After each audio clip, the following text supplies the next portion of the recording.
محمد صلی اللہ علیہ وسلم کو کوئی قتل نہیں کر سکتا، خالد نے کہا۔ آخر کب تک؟ ابو جریج نے کہا۔ اس کا جادو کب تک چلے گا؟ اسے ایک نہ ایک دن قتل ہونا ہے، خالد۔ ابو جریج نے خالد کے قریب ہوتے ہوئے پوچھا، کیا تم نے محمد کے قتل کی کبھی کوئی ترکیب سوچی ہے؟ کئی بار، خالد نے جواب دیا۔ جس روز میرے قبیلے نے بدر کے میدان میں شکست کھائی تھی، اس روز سے محمد کو اپنے ہاتھوں قتل کرنے کی ترکیبیں سوچ رہا ہوں، لیکن میری ترکیب کارگر نہیں ہوئی۔ کیا وہ ترکیب مجھے بتاؤ گے؟ کیوں نہیں؟ خالد نے جواب دیا۔ بڑی آسان ترکیب ہے۔ یہ ہے کھلے میدان میں آمنے سامنے کی لڑائی، لیکن میں ایک لشکر کے مقابلے میں اکیلا نہیں لڑ سکتا۔ ہم 3 لڑائیاں ہار چکے ہیں۔ خدا کی قسم، ابو جریج نے کہا لگا کر کہا، میں نے کبھی نہیں سوچا تھا کہ ولید کا بیٹا بے وقوف بھی ہو سکتا ہے۔ میں یہودیوں جیسی ترکیب کی بات کر رہا ہوں۔ میں دھوکے اور فریب کی بات کر رہا ہوں۔ محمد کو تم آمنے سامنے کی لڑائی میں نہیں مار سکتے، اور تم اسے فریب کاری سے بھی نہیں مار سکتے، خالد نے کہا۔ فریب کبھی کامیاب نہیں ہوا۔ بوڑھا ابو جریج خالد کی طرف جھکا اور اس کے سینے پر انگلی رکھ کر بولا، کسی اور کا فریب ناکام ہو سکتا ہے، یہودیوں کا فریب ناکام نہیں ہوگا۔ اس کی وجہ یہ ہے کہ فریب کاری یہودیوں کے مذہب میں شامل ہے۔ میں لیس بن موشان کا دوست ہوں، کبھی اس کی باتیں سنو۔ وہ دانش مند ہے، اس کی زبان میں جادو ہے، وہ تمہیں زبان سے مسحور کر دے گا۔ وہ کہتا ہے کہ چاہے سال لگ جائیں، صدیاں گزر جائیں، آخر فتح یہودیوں کی ہوگی۔ دنیا میں کامیاب ہوگا تو صرف فریب ہو کامیاب ہوگا۔ مسلمان ابھی تعداد میں تھوڑے ہیں، اس لیے ان میں اتفاق اور اتحاد ہے۔ ان کی تعداد بڑھ گئی تو یہودی ایسے طریقوں سے ان میں تفرقہ ڈال دیں گے کہ مسلمان آپس میں لڑتے رہیں گے اور سمجھ نہ سکیں گے کہ یہ یہودیوں کی کارستانی ہے۔ محمد انہیں یکجان رکھنے کے لیے کب تک زندہ رہے گا؟ خالد اٹھ کھڑا ہوا۔ ابو جریج بھی اٹھا۔ خالد نے دونوں ہاتھ آگے کیے۔ ابو جریج نے اس کے ہاتھ اپنے ہاتھوں میں لے لیے۔ مسافہ کر کے خالد اپنے گھوڑے پر سوار ہو گیا۔ تم نے یہ تو بتایا نہیں کہ جا کہاں رہے ہو؟ ابو جریج نے پوچھا۔ مدینے۔ مدینے؟ ابو جریج نے حیرت سے پوچھا، وہاں کیا کرنے جا رہے ہو اپنے دشمن کے پاس؟ میں محمد کا جادو دیکھنے جا رہا ہوں، خالد نے کہا اور گھوڑے کو ایڑ لگا دی۔ اس نے کچھ دور جا کر پیچھے دیکھا۔ اسے ابو جریج کا قافلہ نظر نہ آیا۔ خالد نشیبی جگہ سے نکل کر باہر آ گیا۔ اس نے گھوڑے کی رفتار کم کر دی۔ اسے ایسے لگا جیسے آوازیں اس کا تعقب کر رہی ہوں۔ محمد جادوگر، محمد کے جادو میں طاقت ہے۔ نہیں نہیں، اس نے سر جھٹک کر اپنے آپ سے کہا، لوگ جس چیز کو سمجھ نہیں سکتے اسے جادو کہہ دیتے ہیں، اور جس آدمی کا سامنا نہیں کر سکتے اسے جادوگر سمجھنے لگتے ہیں۔ اور پھر بھی کچھ نہ کچھ راز ضرور ہے، محمد میں کوئی بات ضرور ہے۔ ذہن اسے چند دن پیچھے لے گیا۔ ابو سفیان نے اسے اکرمہ اور صفوان کو بلا کر بتایا تھا کہ مسلمان مکہ پر حملہ کرنے آ رہے ہیں۔ ابو سفیان کو یہ اطلاع 2 شتر سواروں نے دی تھی، جنہوں نے مسلمانوں کے لشکر کو مکہ کی طرف آتے دیکھا تھا۔ خالد 300 اپنی پسند کے چنے ہوئے گھڑ سواروں کو ساتھ لے کر مسلمانوں کے راستے میں گھات لگا کر روکنے کے لیے چل پڑا۔ وہ اپنے اس جانباز دستے کو سرپٹ دوڑاتا جا رہا تھا۔ اس کے سامنے 30 میل کی مسافت تھی۔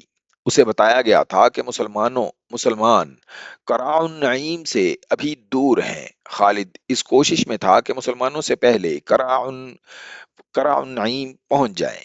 مکہ سے 30 میل دور قراء النعیم ایک پہاڑی سلسلہ تھا جو گھات کے لیے انتہائی موزوں جگہ تھی۔ اگر مسلمان پہلے وہاں پہنچ جاتے تو خالد کے لیے جنگی حالات دشوار ہو جاتے۔ اس نے راستے میں صرف 2 جگہ دستے کو روکا، گھوڑوں کو سستانے کا موقع دیا۔ اس نے 2 جگہوں پر اپنے گھوڑ سواروں کو اپنے سامنے کھڑا کر کے کہا، یہ ہمارے لیے کڑی آزمائش ہے، اپنے قبیلے کی عظمت کے محافظ صرف ہم ہیں۔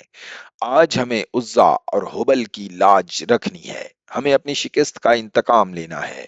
اگر ہم مسلمانوں کو قراء النعیم کے اندر ہی روک کر انہیں تباہ نہ کر سکے تو مکہ پر مسلمانوں کا قبضہ ہوگا۔ ہماری بہنیں بیٹیاں ان کی لونڈیاں ہوں گی اور ہمارے بچے ان کے غلام ہوں گے۔ عزا اور حبل کے نام پر حلف اٹھاؤ کہ ہم قریش اور مکہ کی آن اور وقار پر جانیں قربان کر دیں گے۔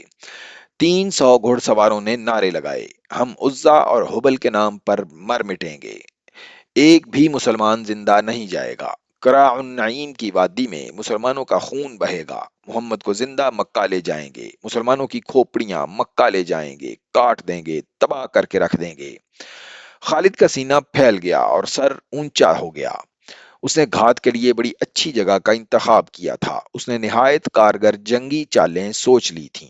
وہ اپنے ساتھ صرف سوار دستہ اس لیے لایا تھا کہ وہ مسلمانوں کو بکھیر کر اور گھوڑے دوڑا دوڑا کر لڑنا چاہتا تھا۔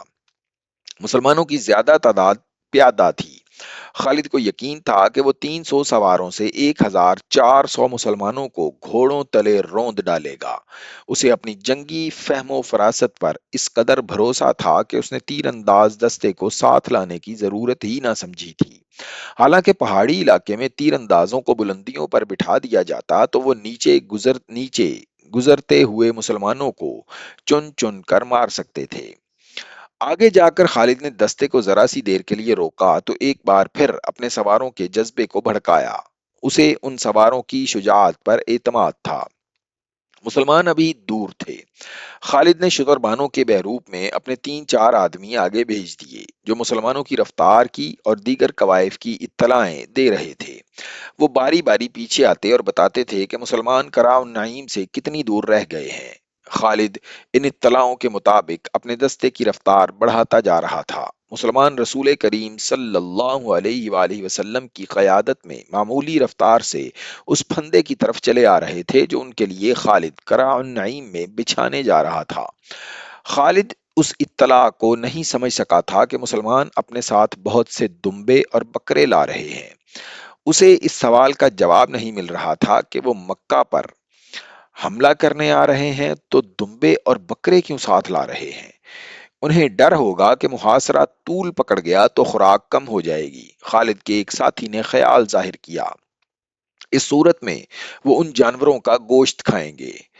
اس کے سوا ان جانوروں کا اور کیا استعمال ہو سکتا ہے؟ بیچاروں کو معلوم نہیں کہ مکہ تک وہ پہنچ ہی نہیں سکیں گے۔ خالد نے کہا، ان کے دمبے اور بکرے ہم کھائیں گے۔ مسلمان ابھی کرم نعیم سے 15 میل دور عسفان کے مقام پر تھے کہ خالد اس سلسلہ کوہ میں داخل ہو گیا۔ اس نے اپنے دستے کو پہاڑیوں کے دامن میں ایک دوسرے سے دور دور رکنے کو کہا اور خود گھات کی موزوں جگہ دیکھنے کے لیے آگے چلا گیا۔ وہ درے تک گیا۔ یہی راستہ تھا جس سے قافلے اور دستے گزرا کرتے تھے۔ وہ یہاں سے پہلے بھی گزرا تھا، لیکن اس نے اس درے کو اس نگاہ سے کبھی نہیں دیکھا تھا جس نگاہ سے آج دیکھ رہا تھا۔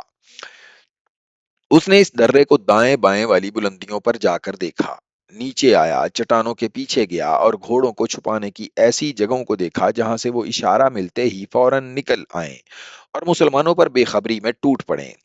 وہ مارچ 628 عیسوی کے آخری دن تھے۔ موسم ابھی سرد تھا مگر خالد کا اور اس کے گھوڑے کا پسینہ بہہ رہا تھا۔ اس نے گھات کا علاقہ منتخب کر لیا اور اپنے دستے کو کئی حصوں میں تقسیم کر کے گھوڑوں کو درے کے علاقے میں چھپا دیا۔